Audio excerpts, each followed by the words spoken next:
How you guys all doing? Welcome back to the GSMC Chip Shot Football Podcast brought to you by the GSMC Sports Network.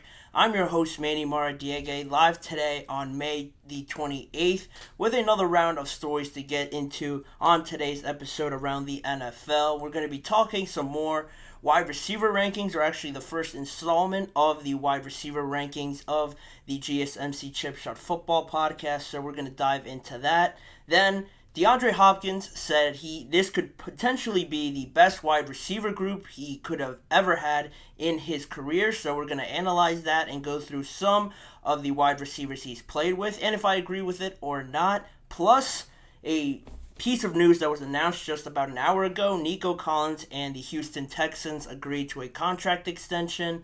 I'll bring you guys all the details to that and what it does mean for the rest of the NFL and for the Texans as well. So stick around and find out more on those topics. Please remember to like, follow, and subscribe to the GSMC Chip Shot Football Podcast. And before I start, as a reminder, use the tip and donations link, gsmcpodcast.net, with any of your questions or comments. By using that link, I can see your questions pop up on the chat box, and that way I can get your guys' perspective and thoughts on anything I say or on any of the topics on today's episode.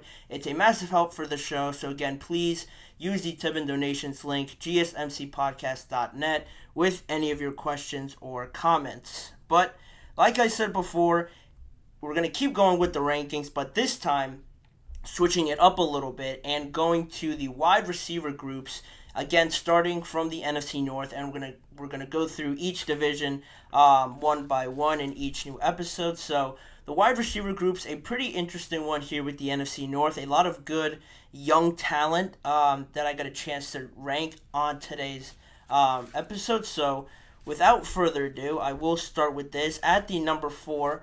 Or actually, as a preface, the criteria I sort of based this on for this group of positions in the wide receivers, I based it off on reputation, the sort of background and statistics that some of these receivers have, the versatility, what each of them brings to the collective group of their wide receiver position, and also how many good wide receivers does each of these teams have, all went into my criteria on how I base these rankings. So now I can start and have at the number 4 spot the Detroit Lions.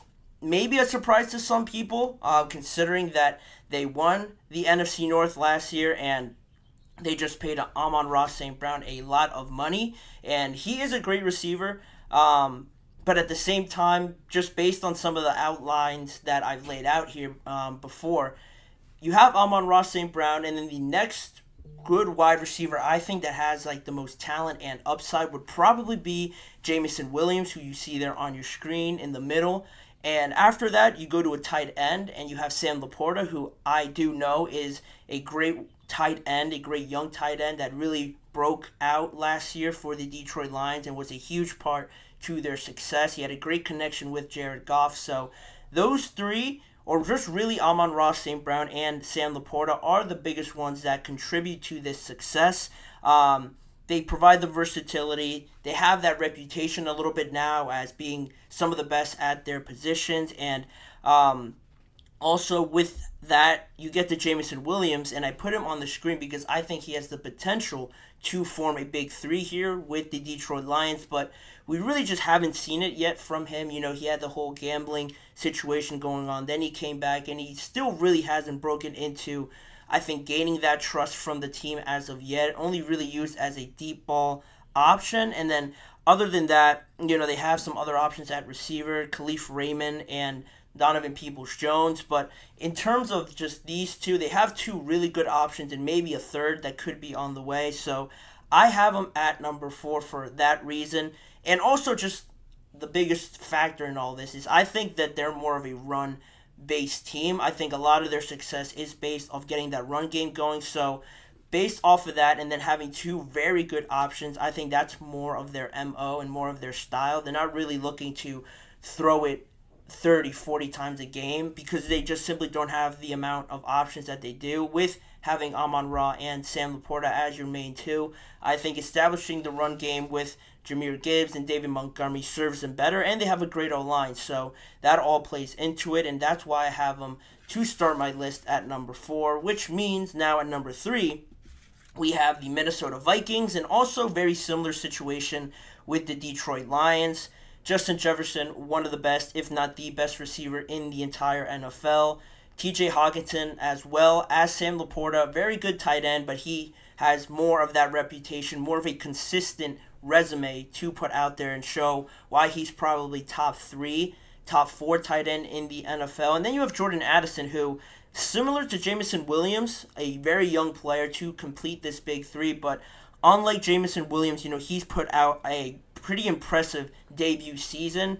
With Justin Jefferson in and out of the lineup, Jordan Addison sort of stepped into that wide receiver 1 role and tallied almost 1,000 yards. He had 911, 10 touchdowns in his rookie season. So very impressive numbers to start off his career with the Vikings. So if he built off of that, now playing off of Justin Jefferson and all the attention he's going to attract from opposing defenses, I think he could be, again, getting geared up for another great season, maybe a 1,000-yard season for Jordan Addison in his second year. TJ Hockenson as well, playing there with Kirk Cousins, was benefited a lot from that relationship with how much Kirk Cousins uses the tight end. How that changes, you expect there to be some slowing down from that because they have a rookie quarterback maybe, or Sam Darnold, but as the criteria goes, they have the reputation with Justin Jefferson and TJ Hockenson. The versatility with all of them, I think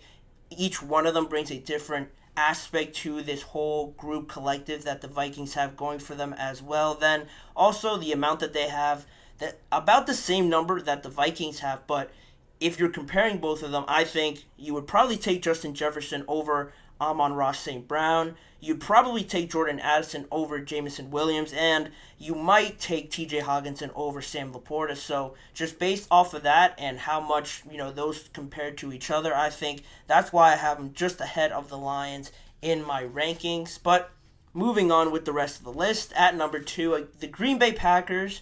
Another surprise in this list, but I have some reasons for it. I do have some reasons to back it up. Very young team in the amount of wide receivers they have, but that's really where I'm going with all of this.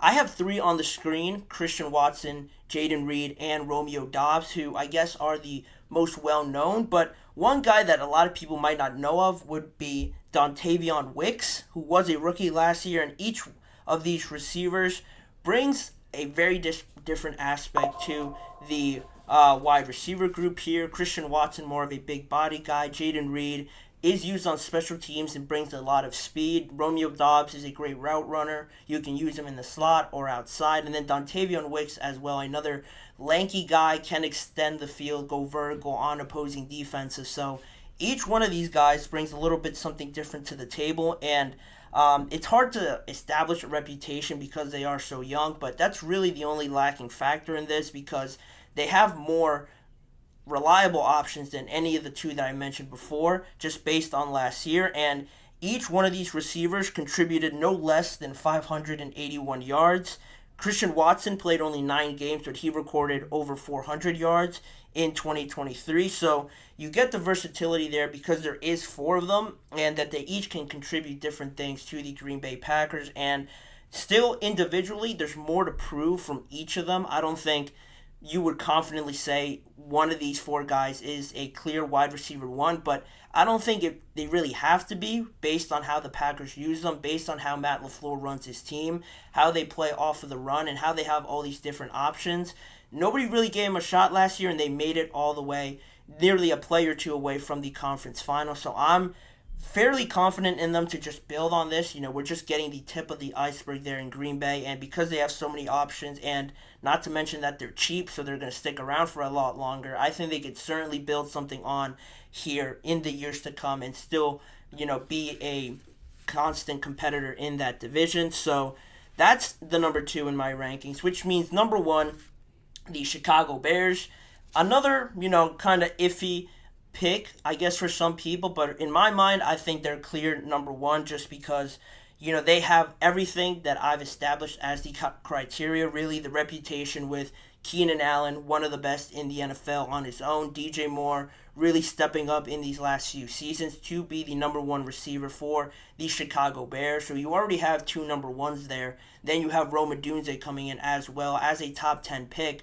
One of the best receivers, if not the best, in college football this past year. He certainly had the numbers to back that up. Now you have all three on the team, and again, they could sort of bring something different to each one of them. Keenan Allen, a little bit more of a finesse, more route running sort of guy. DJ Moore is very hard to tackle, very aggressive and physical, and Rome Odunze is sort of a mix of both of them, and that's very intriguing for the Chicago Bears, especially with Caleb Williams having all these options. And talking about just receiving options for the Bears, they have the most options really when you include Cole Kmet and Gerald Everett as well to these. So they really have five guys that are very solid options to go to if you're Caleb Williams.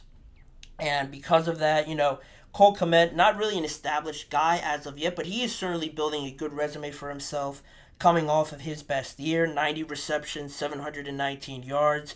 And also, like I mentioned before, DJ Moore coming off of his best year, nearly 100 receptions, over 1,300 yards, and 8 touchdowns. So I think offensively, they're very much packed there on the offensive side, really have a lot of options for Caleb Williams, and you could take any one of these three guys you see on the screen and probably be very confident as your number one and definitely your number two receiver. You have basically two number ones, like I said, in DJ and Keenan, and I think Rome's going to definitely blossom into a future number one receiver. Now you have all three of them on your team. I think this is gearing up very well for the Chicago Bears to have a lot of success, and that's my rankings. Let me know what you guys think on this first installment of the wide receiver rankings. If you were surprised by it, if you think I got it wrong, let me know in the comments section or in the live chat box during this episode. But that being said, I will go into a short break right now, and on the other side, we'll come back and talk more about DeAndre Hopkins, another wide receiver, claiming that this Tennessee Titans wide receiver group currently could be the best group he has ever played with in his career. We're going to dive deeper into that and analyze some other options he has played with in the past. But for right now, don't go anywhere. We'll be right back in just a few seconds. I feel like I'm losing my mind. Is everybody in the world blind? Please, Lord, give me a sign, a sign. I feel like I'm losing my mind. Is everybody in the world blind? Please, Lord, give me a sign, a sign. I wanna be the greatest. Everybody on the fake shit. I look around and feel like everybody is the fakest. I make this every day and I'm impatient, hoping one day I blow up from the basement. Statement, the top is so vacant. I don't hear shit that I think is amazing. Waiting for my day when I'm playing sold out shows for 1,000 faces. Hey, give me that crown, get in my way and to be put down. It ain't your place, all this my town. If I want that shit, then I'll get it right now. I'm losing it, the noose it fits. I'm losing shit, a stupid myth. You choose to live or choose to dip. You choose to fight or lose your grip and lose a gift. Oh, I feel like I'm losing my mind. Is everybody in the world blind? Please, Lord, give me a sign, a sign. I feel like I'm losing my mind. Is everybody in the world blind? Moving right along with the second segment on today's episode, sticking a little bit here with wide receivers, now moving into the AFC South and focusing in on the Tennessee Titans and their wide receiver one, DeAndre Hopkins. Will this be the best wide receiver group in DeAndre Hopkins' career? That's what he was asked last week on his feelings towards all the new additions coming into that position group. Specifically, he said in an interview, "I think this is one of the best wide receiver groups I have had the chance to play with on paper." And to give a little bit of context, if you guys aren't aware of it, to start, the Tennessee Titans hired former Bengals offensive coordinator Brian Callahan, and it would incline people to think that this offense now, with Brian Callahan coming in, will be centered more around the pass, and because of that, because they were coming from a system with Mike Vrabel and really focusing in on the run, especially because they obviously had Derrick Henry. They had to use him, and they had to really use him a lot in a lot of games where he got over 20 carries probably consistently. And now with Brian Callahan coming from a system where the Bengals religiously used a lot of spread formations, had three very valuable wide receivers, T. Higgins, Tyler Boyd, and Jamar Chase. Now you would have to assume that sort of style will be brought over here to the Tennessee Titans. And wide receiver one, you had Jamar Chase in Cincinnati. Now you have DeAndre Hopkins, who, if anybody had any doubt about DeAndre Hopkins, despite a bottom five offense, a poor O-line, and two different quarterbacks at different points of the season, DeAndre Hopkins still accomplished his 7th 1,000-yard season in 2023. So there isn't any doubts about DeAndre Hopkins. It's just who can they really surround him with to help him out here a little bit and just help out the team a little bit more, especially Will Levis, who is going to really benefit the most from this in his second year, trying to learn a whole nother offense. Can he benefit from this? And DeAndre Hopkins, sure as heck, thinks that this team can definitely do something special with them signing Calvin Ridley in free agency to a pretty big deal, a pretty big contract. But just off of the season that he had, he was the Jaguars' #1 wide receiver, over 1,000 yards and 8 touchdowns. He actually mentioned to reporters that he knows he's 29 years old, obviously, but this offseason, he really feels like he's only really 25 years old based on how he feels and how he's attacking this offseason. So some more encouraging words there from Calvin Ridley to really have two wide receiver ones here on your team, I believe, in my opinion, for the Tennessee Titans. And not to mention, you also bring in Tyler Boyd, signing him as a free agent wide receiver, probably the best one remaining on the market for the Tennessee Titans. He had a lot of meetings with other teams, but he decided to reunite with Brian Callahan here in Tennessee. And he, on top of just being a very reliable option, bringing that veteran experience a little bit with being 29 years old, I think his biggest virtue and his biggest addition to this team will be that familiarity he has with Brian Callahan's system, obviously running it in Cincinnati, bringing that over to Tennessee, not only to help the wide receivers, obviously, to make it a little bit easier for them, but having to help Will Levis a little bit, being more of a reliable option for him because he already knows the system. Will Levis can maybe look to him as being that check down, reliable option on third down, whenever you need to get a play on a crucial point of the game. I think Tyler Boyd can really fit that role very well, and he's still, not to discredit him a little bit just as a check down option, but I think in the pecking order he would be number 3, but in a lot of situations I really feel that Tyler Boyd could be a number 2, a very good number 2 on a lot of different teams. But the Tennessee Titans have an excess of riches now at that position. And back to the main question, is this the best wide receiver group in DeAndre Hopkins' career? I think so, just based on comparing it to the other teams and the other options he's had in his past. He's played most of his career with the Houston Texans, so that's really where we're going to start with all of this, basing it off of that and looking at what he had in Houston. You start off here from his time in Houston when he got drafted in 2013 to 2019, a good period there where he could have had the opportunity to play with a lot of different options from that time period, but these are really the 4 main options that he had as support systems to really sort of help out and base his performance off of in Houston. You have Andre Johnson really coming in there as a rookie. He played with him in the early stages of his career. Will Fuller more towards the end, but I'll get to him in a little bit. Kenny Stills as well at the top left, and Kiki Kuti on the top right.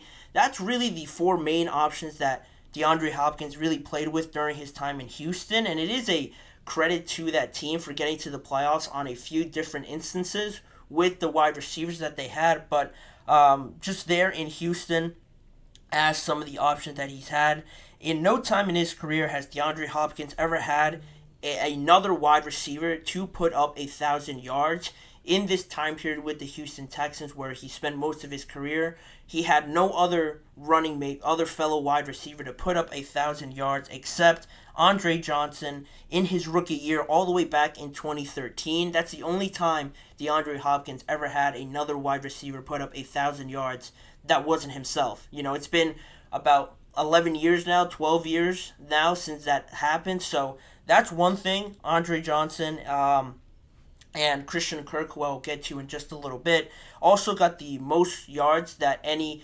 number 2 wide receiver has had alongside DeAndre Hopkins, I should say, only tallying about 900 yards as the closest ones.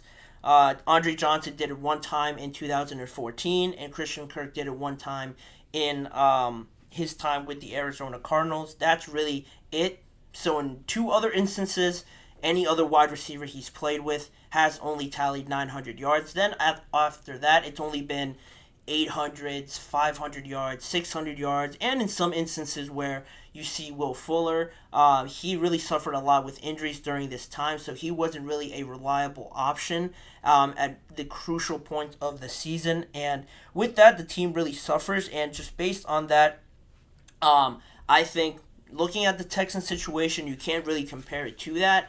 There really is no comparison. I think Calvin Ridley and Tyler Boyd are much better options than the options right now you see on the screen that DeAndre Hopkins had at his disposal. Then, if you fast forward a little bit into 2020 and into 2022, these are the next 4 best options that DeAndre Hopkins had during his time with the Arizona Cardinals. You see Larry Fitzgerald there, Christian Kirk, who were there really in his early stages with the Cardinals in 2020 and into 2021.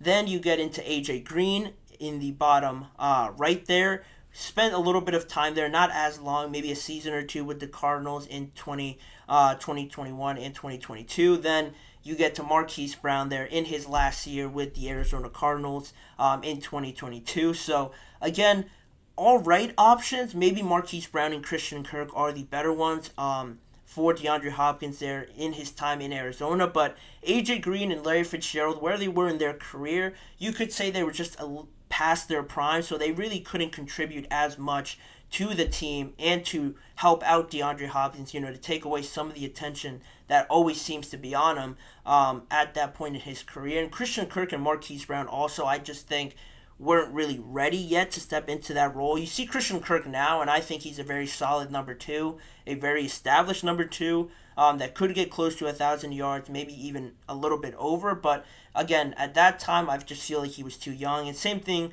goes for Marquise Brown. It didn't really, start to blossom for him until the season after DeAndre Hopkins left. So that's really what it is in the situation with the Arizona Cardinals. And most wide receivers are, I think, out of all the options I just showed you on those 2 graphics, the 4 on your screen now and the 4 previous, I think all of them are more compatible to what Tyler Boyd can produce for the Tennessee Titans nowadays as a number 3 than a legit number 2 receiver would.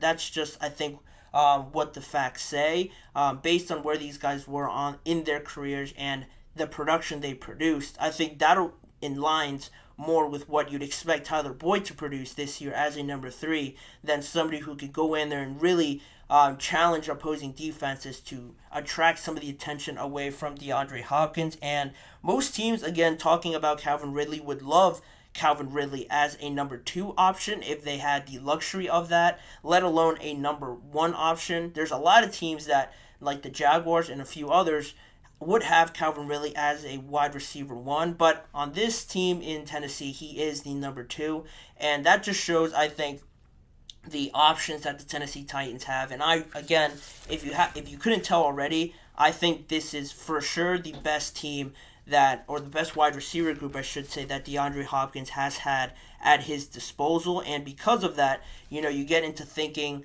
of a longer question, a future question. Is this enough to get him maybe into the playoffs and have a legit chance of moving on to the playoffs? I think that in combination with them addressing O-line a little bit, the defensive line as well, and defensive back through free agency, I think it makes them a bit more well-balanced. Just as an example, you add L'Jarius Sneed You had Tavondre Sweat through the draft. You had J.C. Latham as well to solidify that offensive line. And I think it all just makes this team a bit more well-balanced and more harder to pick out a legit, weak point in this team's roster. Do they have enough to make the playoffs? They recently made it in 2021, so it's not like they had a full rebuild of this team. There are some still good pieces that they can build on and that they have built on to make up the team that they have now. And it really, again, depends a lot on Will Levis and how he develops in his second year with a new head coach. But they have, I believe, a really good chance to compete for that second spot in the AFC South realistically, because I don't think they have enough chemistry speaking right now to compete with the Houston Texans. But why couldn't they get second in that division? You're competing with the Colts and the Jacksonville Jaguars. Calvin Ridley just left the Jaguars to join Tennessee, so that's obviously hurting them and helping the Titans. And the Indianapolis Colts haven't really been a legit contender and haven't really been competitive in recent years. They have Anthony Richardson. They added A.D. Mitchell, and Josh Downs, I think, is a very good player. But because Anthony Richardson got hurt, you don't really know what to base off his production and his progression up until this point, because he missed most of his first year. I anticipate him sort of being eased back in and learning it all, not all over again, but some facet, almost having a second rookie year, which is unfortunate because he had very good years. So because of that, and Jacksonville, not really getting that much better, why couldn't the Tennessee Titans be number 2 in that division? They certainly have the experience, now a more balanced offense. The quarterback is, again, the biggest question, but I have confidence in Brian Callahan to get this job done. They've really done a good job of addressing the wide receiver position, and now they just have to execute it. I think there will be certainly some hiccups, but I'd like them to take the number 2 spot in that division. Will it be enough for the playoffs? That's a different discussion. But in the division, can they make the playoffs? They can do it, but it all comes down to execution and how lucky you are in some instances as well. But we'll leave that conversation there, and we're going to move on with the rest of the show. A few more topics to talk about. I mentioned the Nico Collins deal. That was announced about an hour ago. We're going to get into that. Some rookie notes from OTAs. I touched on just general notes in OTAs before. Now we're going to get into specifically the rookies, and also talking about Patrick Queen, the reason why he signed with the Pittsburgh Steelers, betraying the Baltimore Ravens and signing for their bitter rival. He gave an explanation, and I'll get into that a little bit later in the show. But for right now, don't go anywhere. We'll be right back after this break. Looking for your daily fix of sports talk without having to pay for it? GSMC Sports Network is available on YouTube. Just search GSMC Sports Network. Get your fix of daily sports talk shows on YouTube, absolutely free.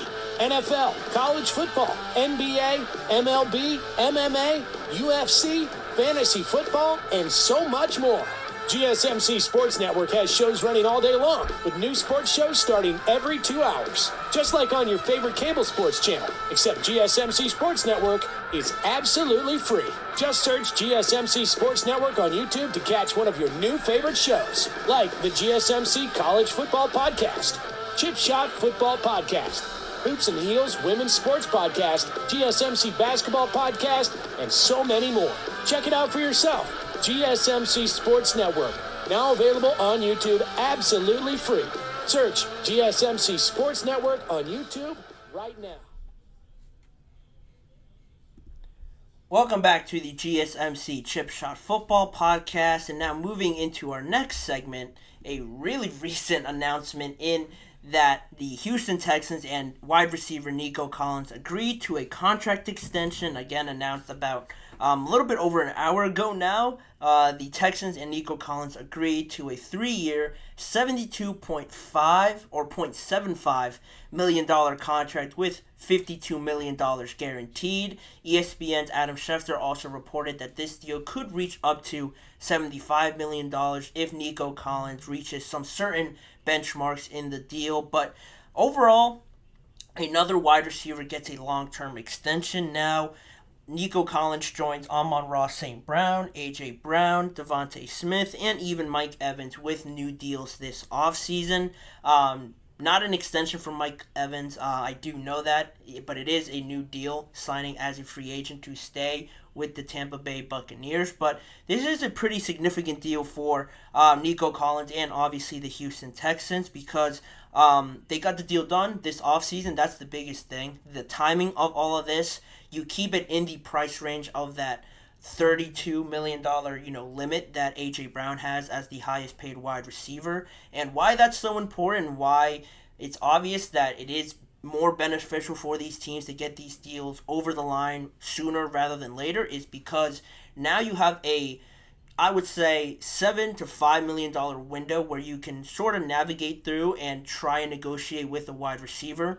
Nico Collins got $24 million, and I really think that's the threshold for these other wide receivers to get paid. That's the absolute minimum one of these new wide receivers is going to get paid. So you have that at $24 million, and you have the limit at $32 million. So you're playing with about $8 million there to maneuver around there and sort of work out a deal in that range. And say if you waited maybe until next offseason or later in this offseason, if that grew, if Justin Jefferson got an extension or if CeeDee Lamb got an extension, that grew to $35 million.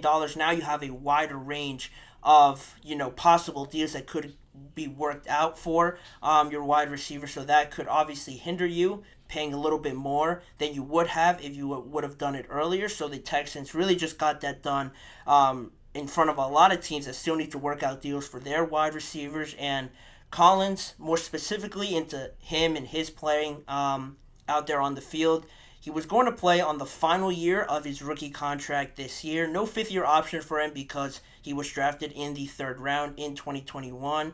And he was supposed to make $3.1 million originally, but now that jumps obviously up to $24 million per year. And the deal is valid through 2027. And Nico Collins is only still 25 years old, so you still have him there for a good amount of years. And still have room to even extend him even after that, even further than that. When he's 28 or 29 years old, if he's still producing like he just did in this last year. And to compare it a little bit as to why I really like this value here for Nico Collins for the Houston Texans. If you look at his first 2 years and combine those two together and compare it to 2023, the receptions he got in 2021 and in 2022 combined, he had 70. Then in terms of yards, he had 927 total in those 2 years.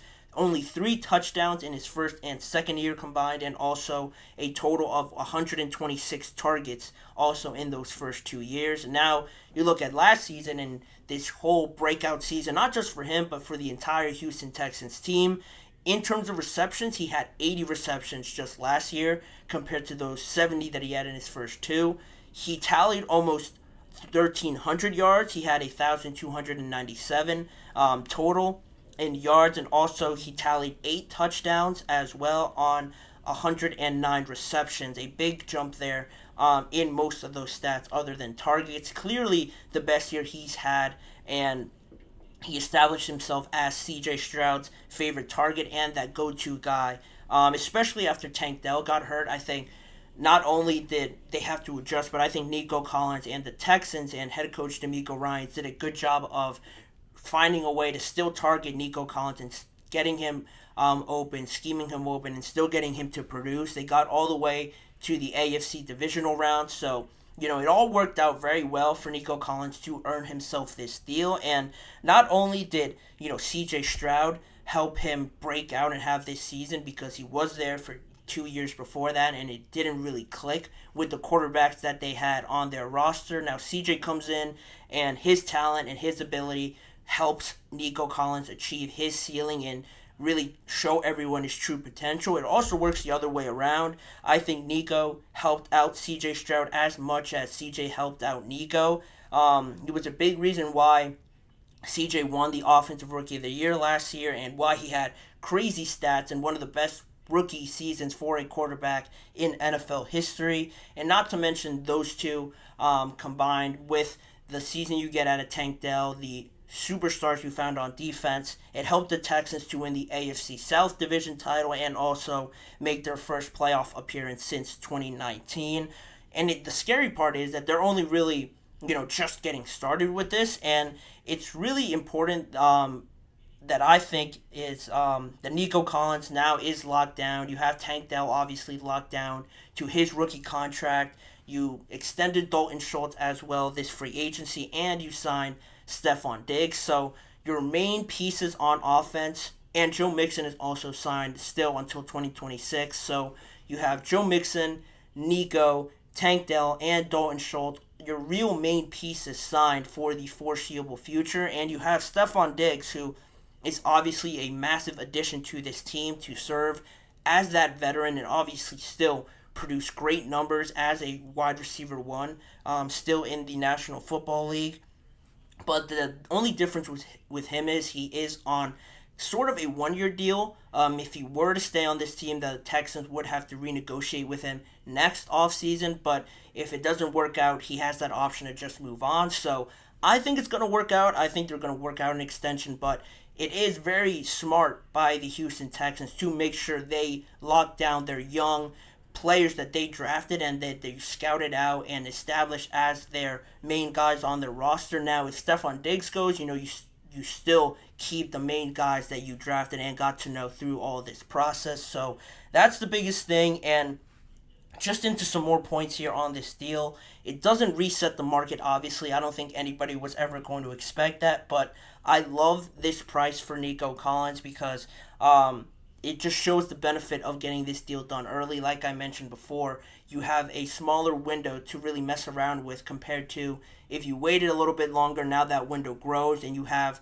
about $10 million, maybe $11 million to work with, where Nico could have gotten paid a little bit more compared to that $24 million he gets now on this deal. And he joins some wide receivers that already got their extensions. And if you want to compare it to another wide receiver that got an extension, like I mentioned before, Devontae Smith was another one, and he got about $25 million per year, which I think is a fair value and a fair estimation if you're comparing those two based on how much money they get, on how they produce. Similar sort of numbers there for Nico and Smitty. Smitty is obviously playing behind A.J. Brown, so that has something to do with it, but now it'll be interesting to see how Nico Collins plays behind Stephon Diggs, if even he plays behind Stephon Diggs, how Stephon fits into this offense. He could be seen more as a number 2 wide receiver, and Nico could still be that number 1, but I think it's good value for the production and the numbers. If you were to compare Smitty's to Nico's, I think they compare very similarly, so that's another sort of benchmark you can compare it to in terms of how well has this deal turned out. And also, what's interesting about this now, you mentioned, or I mentioned, the wide receivers that got paid already. It makes you think of the ones that still need to get paid. Obviously, Justin Jefferson and CeeDee Lamb will get a lot more, but a guy like Brandon Ayuk, I think is pretty interesting to mention alongside Nico Collins because you look at the numbers and the production they produce. I talked about it yesterday, how Brandon Ayuk was reportedly looking for around $30 million because of the season that he had and the projection, sort of, that people estimate him to get to as maybe a number 1 receiver, potentially on another team. If you compare the stats of Brandon Ayuk to Nico Collins, Ayuk only had 5 less receptions at 75. He had more yards than Nico Collins at 1,342, and he scored 1 less touchdown at 7 touchdowns for the 49ers on 105 targets. So pretty much the same numbers there, but he got that as a number 2 receiver, so, take that as you will. Brandon Ayuk, similar numbers to Nico Collins, but he is still number 2 at least on that list as the wide receiver there behind Deebo Samuel. So, how does that value sort of play into that contract negotiation? Brandon Ayuk, on paper, you look at the stats, $24 million for this guy. Why shouldn't Brandon Ayuk get $24 million as well if he's putting up the same numbers in a season where it was deemed as being his best season in his career? Well, the situations are a little bit different there for Nico and Brandon. Brandon is still serving as a number 2 wide receiver, so you could just imagine and hypothetically think that if Brandon was the only wide receiver on the 49ers, how much better could these numbers be potentially? Or maybe be a little bit worse if more teams are focusing in on him and they don't have that other threat opposite of him in Deebo Samuel to take away some of the pressure. I think that's an interesting thing to kind of pontificate a little bit here in this situation. Brandon, similar numbers to Nico, but is that because he is held back a little bit by Deebo, or because he is benefiting a lot more from Deebo in that situation? And that sort of discussion leads you into believing, does he deserve that $30 million if he's being helped out a lot more by Deebo being on the field, or can he truly be that much better serving as the number one, and then that way validating that $30 million asking price? That's just something else that got me thinking based on this Nico Collins deal. He gets $24 million, similar stats to Brandon, but different circumstances that you could interpret in very different ways. So overall, Nico gets a good deal. I love it for the Texans. I love them just checking off everything on their to-do list early rather than waiting around for it. That's what good organizations do, and now they could, again, just keep the main thing, and focus on football, solidifying one of their young stars, and keeping one of the best weapons that C.J. Stroud had from last year to try and continue that success in 2024. But that being said, that's all I have on that segment. We're going to move on to the next break, and on the other side, we're going to bring you some quick notes on the rookies and how they're performing in OTAs, as well as talking about new Steelers linebacker Patrick Queen and why he decided to move on from the Baltimore Ravens and sign with the Pittsburgh Steelers. He gave some pretty interesting reasons, and I'm going to dive deeper into that later in the show, so don't go anywhere. You're listening to the GSMC Chip Shot Football Podcast.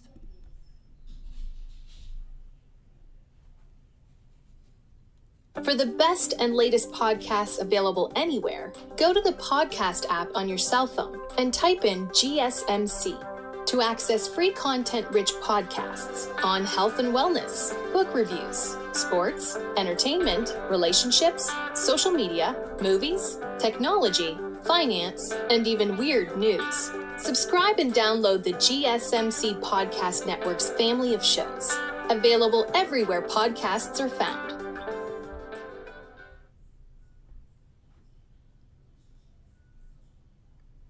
Back here now on the GSMC Chip Shot Football Podcast. Before I dive into the next segment, one last time, I'd like to remind you guys, if you have any questions or comments, to use the tip and donations link you see on your screen, GSMCpodcast.net. By using that link, I can see your question pop up in my chat box and then read it on air and get your guys' perspective and thoughts on anything I say or on any of the topics. It's a massive help for this show, so again, if you would, please use the tip and donations link at any time throughout this live show with any questions or comments at gsmcpodcast.net. And in saying that, just a quick hitter segment on the rookie roundup, just talking about the first week of OTAs. Before, I talked about just the major headlines coming out of OTAs, and now I thought I'd focus in on some of the rookies and how they're doing. This time in OTAs, now entering into the second week of OTAs for some teams. Just bringing you some updates on how some of the new guys are doing. Starting with Caleb Williams, just briefly. He had a good start, some nice throws, the aura and leadership that everybody brings up. I thought it was interesting that head coach Matt Eberflus said that he has liked how both of the rookies and the veterans on the Chicago Bears have really rallied around Caleb Williams early on, and that's a merit to them for, obviously, not, sheltering him away or, keeping him at an arm's distance because he is the new guy. Rallying around him, I think, shows a lot about them and also around Caleb for being that leader and really stepping into that role, embracing that role as a true quarterback number one and being the guy, the face of the franchise, essentially. Matt Eberflus touched on that. He said that all of them are just rallying around Caleb Williams early. At this stage, I think is pretty impressive, and also just being characterized as a hardworking guy, a learner, and just a great person, willing to accept the mistakes and try to correct them immediately, I think says a lot about Caleb, because you know a lot about the on-field stuff, the talent, the athleticism. All that is, a given. A lot of praise has been on the kind of person that he is and kind of leader that he is. So I think that says nothing more than a lot of good stuff for the Chicago Bears.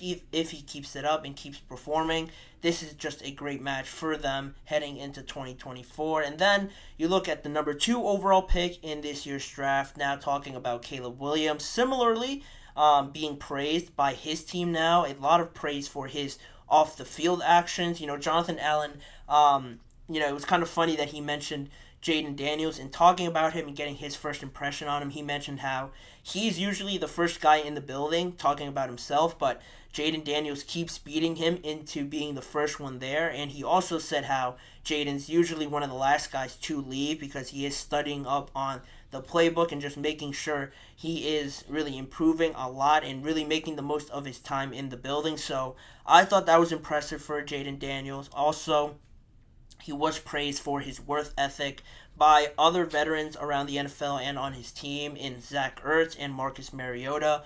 Also, Marcus Mariota mentioned that his willingness and his want to really command the offense as a young player at this early stage, I think is important in his point of view. He believed it was important because a lot of new guys, a lot of young quarterbacks might not want to, step on any toes or just be too assertive early on. He has been quite the opposite and has really taken up that role as, wanting to be the guy in command, taking charge of the huddle and being that leader. Similar to Caleb, but in a little bit of a different style. Both of these guys I'm big fans of and how they got into the NFL and the fit with their team. So more good stuff coming from Washington and their quarterback, number 1 in Jaden Daniels. Now you move on to number 3 in the NFL draft in Drake May. What's being said about him? So far through OTAs, a very confident person, very vocal, as again, just deferring away from that narrative that the young guys are quiet, keeping to themselves, not wanting to do too much. He's been very vocal and been a motivator for some of his teammates early on. Fellow rookie wide receiver Jalen Polk praised, obviously, the arm talent for Drake May and also said that he was a tone setter so far in OTAs, which I thought it was important to point out because, again, as a young guy, to be the tone setter and be the guy to get the guys moving and get the guys motivated and stuff like that, I think takes a certain level of character and a certain type of person to do that coming into the NFL with all the uncertainties you have to deal with. Drake May's doing it early on, and I really like that. But still, through the early parts of OTAs, he's still taking some footwork lessons, as it was reported by NBC Sports Boston. So that's pretty, it is something to take note of, I guess, just because he's still number 3 in the pecking order behind Jacoby Brissett there for the New England Patriots. But he, again, positive signs coming from Drake May there in New England. And I actually have a comment here. I actually have a question here in my chat box. What are your thoughts on the NFL maybe adding another week to the NFL regular season? That is a lengthy conversation I could get into, but I will answer it though. My thoughts on the NFL maybe adding another week to the regular season. Do I like it? I think as a fan, I really like it. I get more football, but just all the logistical sort of stuff of adding another week. I was actually going to get into more on that and more of this idea of the NFL adding another week just based on more changes to the offseason heading into next year potentially. But my thoughts on adding another week, I think it's only a matter of time before they do it. I don't think Roger Goodell would just say it on accident, mention it on the Pat McAfee show and just as an accident saying it. I think it's only a matter of time, and maybe in the next 2 to 3 years, I think it'll happen just because you have more opportunities to play more games. The international game is growing. I think they're going to want to fit more into that. So there's going to be more of those games, more opportunities to stream on Fridays now, Saturdays, Mondays, Wednesdays, Tuesdays probably. Tuesday's not going to be safe for much longer. I think based on how the NFL is going and trending and just growing in general, I like it. I think it's good, and I think it's almost inevitable now because the NFL is not going to turn down another opportunity to gain more revenue. So it's going to happen. I think just accepting it now is the way to go. I think more football, it's going to be fun for fans, but just how the players react to it will be interesting to monitor. But that's a good question. I like that question. Thank you. Thank you to Lil Fettuccini68. But more on this topic just to close it out. On Michael Penix, another one of the quarterbacks to talk about here. A little bit of a hit and miss with him so far. According to reports around him and around OTAs, they have seen some good and some bad flashes a little bit there from Michael Penix. Sports Illustrated Daniel Flick said that Michael Penix has shown flashes of brilliance, but also has shown the NFL arm talent, obviously, but the accuracy and the depth perception on some of the throws still needs work. But that is what you'd expect out of Michael Penix. You know, he was very polarizing, I think, in the draft, so pretty much as advertised right there, so not too much, to take from that in the early part of OTAs. Then, lastly, J.J. McCarthy, I will touch on here. The arm talent is off of the charts as being reported by those close to the practices there in Minnesota. Alec Lewis of The Athletic actually said, it was something that made me laugh on J.J. McCarthy, saying that his spiral in combination with the velocity that he has surprises a lot of people, and that he was surprised, sarcastically, that the ball didn't burst into flames as it was traveling through the air. That's, I think, a positive sign to take away, just because JJ, there was a lot of questions on him as a passer, but clearly through the early parts of OTAs, he's shown a lot of zip on that ball, a lot of accuracy, and a tight spiral, which has certainly impressed a lot of people. And they also mentioned that McCarthy's velocity is really just generated from very efficient mechanics and a fluid motion, range of motion, as they put it there, Alec Lewis as well. So that's very encouraging. I think he's going to take the job as the starting quarterback, but earlier on, there could be struggles, but so far so good, I guess, for J.J. McCarthy, impressing a lot of people at the OTA practices, and just getting good reviews from the reporters and everyone from the Minnesota camp. So that'll pretty much do it for that segment, just quickly touching on some of the topics on some of the rookie quarterbacks and how they're doing so far early on in their NFL careers. But with that, I will go to the last break of the show, and when we come back, we'll touch on Patrick Queen and why he decided to sign for the Pittsburgh Steelers, prioritizing one thing over the other at this point in his career. I'll let you guys know what that is in just a few seconds.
Jumping right back into the last segment of the show to just wrap up here in one of the most, I think, intriguing stories and surprising things that happened in free agency. Certainly for me, because I am a Steelers fan, and when I got this news, I was, one, very excited. I was freaking out that Patrick Queen decided to join the Steelers, from the Ravens especially, but just because, why this sort of happened, that was really the biggest question. But at that moment, I didn't really care why he joined. The fact that he was on the Steelers really made me excited for how much he can contribute. But, he signed officially on a 3-year, $41 million deal there with the Pittsburgh Steelers. And what's interesting about this deal and how it plays into the reasoning why he signed is because only really the first year of his 3-year contract is guaranteed. So in his first year, that $84 million salary is fully guaranteed once he's signed, but then there are no guaranteed amount of money beyond the 2024 season. Instead, there are roster bonuses really that just happen throughout 2025 and 2026. There's one early one, a $6.67 million roster bonus in 2025, and then there's another one potentially in 2026. That's about $2.5 million as well. So no guarantees beyond 2024. So it is, you might be thinking, a bit confusing why Patrick Queen would sign for the Steelers. One, because there are no guarantees, and he's still only 24 years old, where you'd think you want these guarantees to ensure that you not only are just not playing for anything, producing at the level that he has produced. You'd want to obviously get compensated for that, but in terms of any injuries and stuff like that, you want to make sure you have the money there to get paid and not really have an injury derail everything for you. So that's some of the questions that pop up in this deal and why Patrick Queen decided to sign for the Steelers. Well, he was having an interview recently with Steelers DB, and he provided a little bit more context on why he decided to sign with the Steelers and this sort of contract. And he basically said, from all the 15 teams that I was talking to, it came down to like 5 at the end. It was just like 5 teams in the mix. Some of them were offering some $17 million per year. After that, it was like, I have a chance to either go win or I have a chance to get paid. Then he goes on to say a few more things before rounding it off and saying, I'm really just trying to win right now and get that out of the way and then get paid later. Queen said that the main difference between some of these contracts was about $4 to $5 million, and he didn't want to be part of a rebuild as well. So he has never been on a losing team. Obviously, with the Ravens, been very successful in these last few years or since he's been in the NFL. So being accustomed to winning, been used to winning from his time in LSU as well, a very successful time period there. He's known nothing else but winning, quite honestly. He has been very successful, and he is a good player that has contributed a lot to a lot of these winnings in the NFL and in college. So that just makes sense. He wants to continue that. He doesn't want to be part of a massive rebuild and not compete for the AFC like he has been accustomed to. And especially going from Baltimore to Pittsburgh with little guarantees, I should say. It must have been some, I would be inclined to think that there are some extracurricular feelings there, since some of the reports say that Baltimore didn't even try to re-sign Patrick Williams. Could there have been some bitterness there? Maybe. I don't want to say there, but wink wink, your team that you've been so successful with doesn't try to re-sign you in free agency, almost not making you a priority at that point. I know they had paid Roquan Smith, so do you want to allocate so much money to 2 of those guys if you could potentially get a younger, cheaper option there? That's a valid reason, but, could there be some bitterness there from Patrick Queen? And, I just can't get over the rivalry you had. You played against the Steelers all this time in the NFL to just hit free agency. And it's not like he got no money. He got almost $14 million as a guaranteed salary in his first year. So that's a good amount of money. But again, the rivalry, the feelings you have towards that rival for so many years in Baltimore, to sign with them so willingly, I don't know. I think there's some feelings there because Baltimore didn't re-sign him. He kept saying at some of his introductory press conferences that people are painting him out to be the villain and that he couldn't wait to assume that role and be that villain with the Pittsburgh Steelers. So, I'm not complaining. I'm certainly not upset about it. Pittsburgh now have a great player at each level of their defense. Cam Hayward, Keanu Benton, Alex Highsmith, TJ Watt on that defensive line, Patrick Queen now at that off-ball linebacker position, as well as Elandon Roberts as well. Then in the secondary, you have Minkah Fitzpatrick, Joey Porter as your 2 main guys there in the secondary. So making this defense a lot more talented and a lot more balanced, I think, to compete there in that AFC North. And really, again, like I mentioned, this is essentially a 1-year deal sort of, with just a couple of team options. So if Pittsburgh, they also have some other contracts to deal with, some other extensions. If they don't feel Patrick Queen is worth it, they do have that option. So this is very beneficial for the Steelers, but it's hard to believe that this won't be going the full 3 years, because it really makes no sense to sign here if you're Patrick Queen, if you don't have those guarantees. Honestly, if you're Patrick Queen just heading into the prime of your career, why would you sign this deal if you have any inclination that it's not going to go past the first year? It's very beneficial for the Steelers for having these team options, but if I'm Patrick Queen, I have to be sure that this deal is going to be going the full 3 years if I'm going to sign with the Steelers. I think the way it's structured, it might not say that, but I would have to assume behind the scenes that they have that mutual agreement. And it's not like I don't think Patrick Queen won't perform. I think he's going to exceed any expectations and be great for the Steelers, but it is just a bit weird why there's only guarantees in that first year. And also, it's ideal, again, for Pittsburgh, too, because it doesn't bind them to him for the full 3 years. If the production isn't there and at any point throughout these 3 years they decide that they could move on, they still have that option. So really, I think it's great, mainly for the Steelers, but also for Patrick Queen to still be in a competitive spot, to join the Steelers and that talented defense. I think both of them will benefit. It's a good opportunity really here to just close it out for Patrick Queen also. It's not mentioned a lot, but with him joining the Steelers, before it was always, you might only be good because of Roquan. How good is Patrick Queen if Roquan wasn't next to him? Now he has a great opportunity to not only command his own defense and be the guy for the Pittsburgh Steelers, but you get to play against Roquan Smith, not directly, but sort of just have him watch you on the field and you watch him when you're off of the field, competing against him twice a year and sort of proving those people wrong in those games. I think, again, goes a long way in showing, everybody why Patrick Queen signed for the Steelers, took this contract, and to really prove that he is the guy. I'm excited to see it. I think it's a good match, and I'm really looking forward to this Steelers season. But that'll do it for me on today's episode of the GSMC Chip Shot Football Podcast. I want to thank you guys for joining me and remind you guys to follow us on all of our social media platforms like Facebook, Instagram, X, and TikTok for more of the network's content outside of sports as well.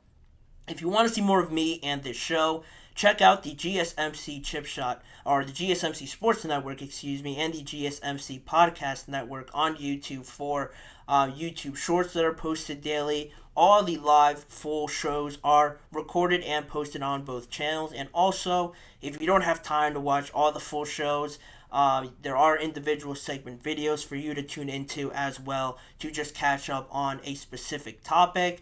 And as a final reminder, tune in every weekday at 6:30 p.m. Eastern Time for more football conversations and NFL discussions with me, Manny Maradiegue, as your host. Thanking you guys for joining me today, and I hope to see you guys all back here again with me tomorrow.